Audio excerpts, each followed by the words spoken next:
মানাস কিচেনে সবাইকে স্বাগতম জানাচ্ছি। আজ করে দেখাবো ইফতার স্পেশাল বিফ রোল।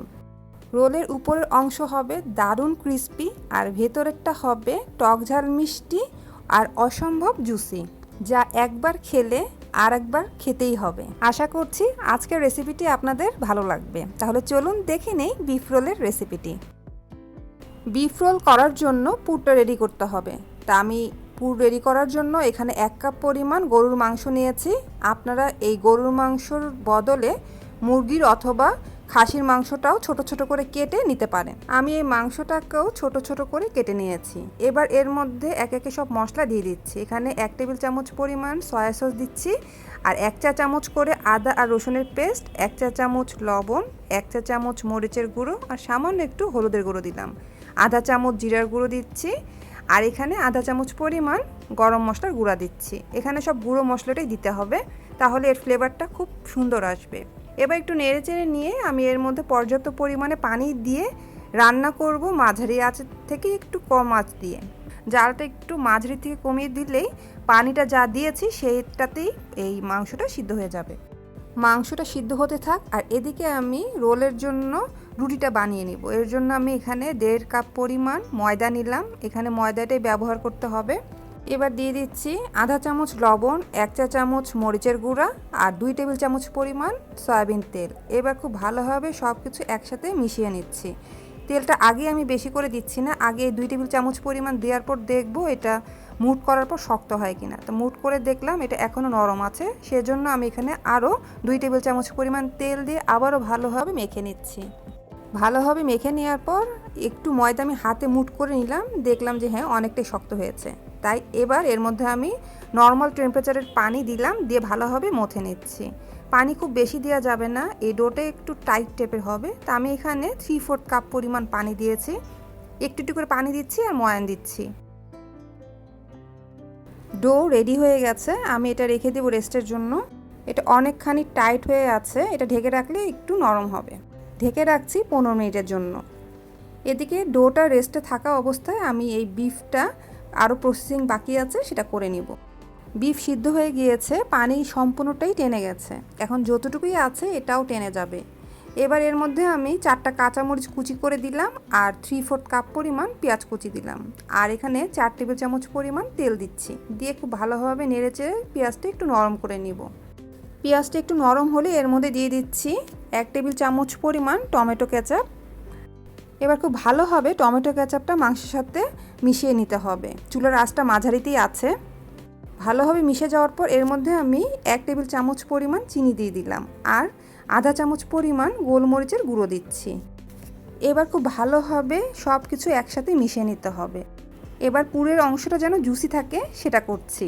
এর মধ্যে আধা কাপ পরিমাণ পানি দিয়ে ঢাকনাতে ঢেকে অল্প আঁচে রেখে দিচ্ছি। ঢাকনা দিয়ে দিচ্ছি আর ওয়েট করছি পানিটা শুকিয়ে যাওয়া পর্যন্ত। পানি শুকিয়ে গেছে, সামান্য একটু গ্রেভি আছে, তবে সেটাও আমি নেড়েচেড়ে একটু শুকিয়ে নিচ্ছি, আর সামান্য থাকবে। এই সামান্য গ্রেভিটাই এই পুরটাকে সফট রাখবে এবং জুসি রাখবে। এই পুরটা ঠান্ডা করে 1 থেকে 1.5 মাস পর্যন্ত ফ্রিজে সংরক্ষণ করে রাখা যাবে। এখন রান্না করার পর যে ফ্রেশ লুক আর যে ঘ্রাণটা পাওয়া যাচ্ছে, 1 থেকে 1.5 মাস পর বের করে গরম করে নিলেও একই জিনিসই থাকবে, তাই সমস্যা হবে না। এদিকে আমি একটা বাটিতে একটু আটা নিয়েছি আর সামান্য একটু পানি দিয়ে একটা গোলা তৈরি করেছি। গোলাটা একটু ঘনই হবে, আমি দেখাচ্ছি এর কনসিস্টেন্সিটা। রোল করার পর 2 পাশের মুখটা বন্ধ করার জন্য এই গোলাটা লাগবে। একটু ঘন টাইপের হবে এর কনসিস্টেন্সিটা, দেখতে পাচ্ছেন। এবার চলে যাচ্ছি রোলটা তৈরি করার জন্য। আমার এই ময়দার ময়ান যেটা করে রেখেছিলাম সেটা একেবারেই সুন্দরভাবে সফট হয়েছে, বেশি টাইট হয়নি, বেশি নরম হয়নি, একবার পারফেক্ট হয়েছে। এবার কিছুক্ষণ একটু মথে নিব, নেওয়ার পর এর মধ্যে থেকে লেচি কেটে নিব।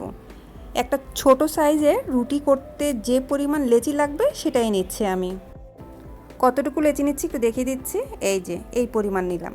এবার চলে যাচ্ছি এই লেচি থেকে রুটি বেলতে। সামান্য একটু ময়দা ছিটিয়ে নিয়ে এবার রুটিটা বেলে নিচ্ছি।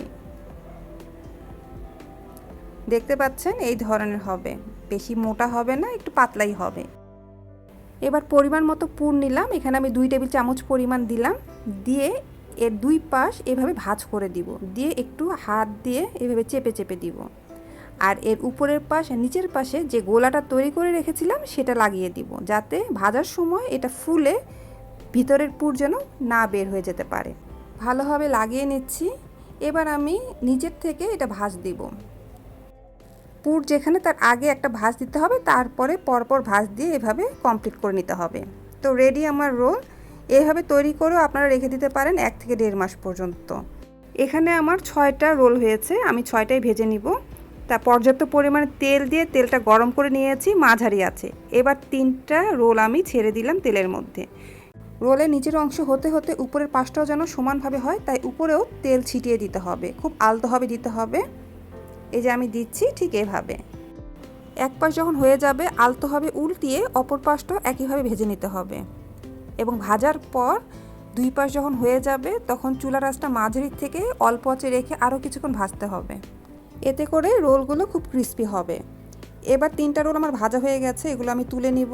তার আগে আমি আরেকটা রোল এর মধ্যে দিয়ে দিলাম, সেটাও ভাজা হয়ে গেছে, সাথে আরেকটাও দিলাম। এভাবে আমি পরপর সবকটা রোল ভেজে নিয়েছি। এবার তেলটা খুব ভালোভাবে নিংড়িয়ে সব তুলে নিতে হবে। তেলটা অবশ্যই নিংড়াতে হবে ভালোভাবে, তা না হলে এটা ঠান্ডা হওয়ার সাথে সাথে এর ক্রিস্পিনেসটা চলে যাবে। তৈরি হয়ে গেল ভিতর থেকে জুসি আর উপর থেকে ক্রিস্পি মজাদার বিফ রোল।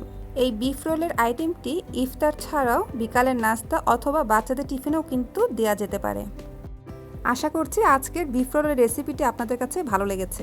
আরেকটি নতুন রেসিপির সাথে শীঘ্রই আসছি। সবাই ভালো থাকবেন। আল্লাহ হাফেজ।